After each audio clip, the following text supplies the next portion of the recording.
ಆಮೇಲೆ ಹೇಳಿದ್ರು D K ಶಿವಕುಮಾರ್ಗೆ ಕೊಡ್ತೀನಿ ಅಂತ ಹೇಳಿದ್ರು, ಮಾತು ಕೊಟ್ಟಿದ್ರು.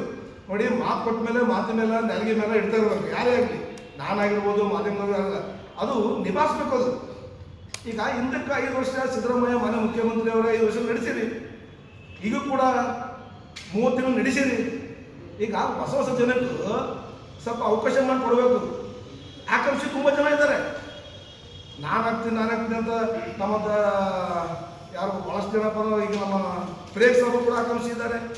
ಮತ್ತು ಯಾರು ನಮ್ಮ ದಲಿತರು ಭಾಳಷ್ಟು ಜನ ನಮ್ಮ ದಲಿತರು ಇದ್ದಾರೆ, ಅವ್ರಿಗೆ ಕೊಡಿ.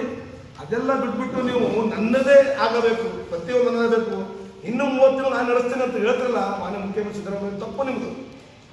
ಇದು ನಮ್ಮ ಸಂಘಟ ಖಂಡನೆ ಮಾಡಿದೆ ನಿಮಗೆ. ಯಾಕಂದರೆ 5 ವರ್ಷ ನಡೆಸಿದ್ರಿ, ಖುಷಿ ಪಡ್ರಿ. ಈಗ 30 ತಿಂಗಳು ಖುಷಿ ಪಡ್ರಿ, ಬೇರೆಯವ್ರಿಗೆ ಅವಕಾಶ ಕೊಡ್ರಿ. ಈಗ ನೀವು ಮೊನ್ನೆ ರೈತರು ಕಂಗಾಲಾಗಿ ಹೋದರು, ಮಳೆ ಬಂದು ಬೆಳೆ ಹಾನಿಯಾಗಿ. ಅವಾಗ ನೀವು ಬಂದ್ರಿ, ಹೆಲಿಕಾಪ್ಟರ್ ಬಂದು ಏನ್ರಿ ಮಾಡಿದ್ರಿ? 2500 ಕೋಟಿನ ಬಿಡುಗಡೆ ಮಾಡ್ತಂತ ಹೇಳುವಾಗ್ರಿ.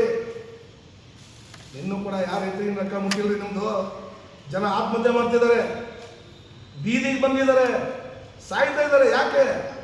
ಅವರೆಲ್ಲ ಹೊಲ ಆಸ್ತಿ ಎಲ್ಲ ಕಂಗಾಲಾಗಿ ಸಾಯ್ತಿದ್ದಾರೆ. ನೀವೇನು ಹೇಳಿದ್ರಿ? ನಾನು ಪ್ರತಿಯೊಂದು ಎಕರೆಗೆ ಒಂದಿಷ್ಟು ದುಡ್ಡು ಹಾಕ್ತೀನಿ ಅಂತ ಹೇಳಿದ್ರಿ. ಯಾರಿಗೆ ಹಾಕಿದ್ರಿ?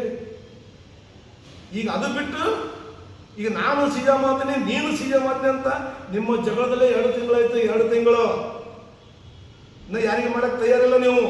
ಅದೆಲ್ಲ ಬಿಡ್ತೀರಿ, ಹೈಕಮಾಂಡ್ ತೀರ್ಮಾನ ಮಾಡ್ತೀರಂತ್ರಿ.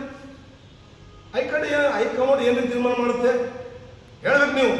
ನಾನು 30 ತಿಂಗಳು ನಡೆಸೀನಿ, ಆಯಿತು, ಇನ್ನೊಬ್ರು ನಡೆಸಲಿ ಅಂತ ಕೊಟ್ಟರೆ ರೈತರು ಉಳಿತಾರೆ, ನಿಮಗೂ ಸ್ವಲ್ಪ ಮರ್ಯಾದಿರ್ತದೆ.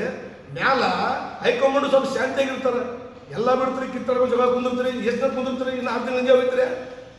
ನಾನು ಅಂತೀನಿ, ನೀನು ಅಂತೀನಿ, ನ್ಯಾಲಿಗೆ ಮೇಲೆ ಹಿಡಿತ ಇಟ್ಕೊಂಡು 30 ತಿಂಗಳು ನಡೆಸಿರಲ್ಲ, ಕೊಟ್ಬಿಡ್ರಿ ಡಿ ಕೆ ಶಿವಕುಮಾರ್ಗೆ, ಅವ್ರು ನಡೆಸ್ತಾರೆ. ಅಲ್ರಿ ಇಲ್ಲಿ ಬಂದಾಗ ಅವನು 5 ಸತಿ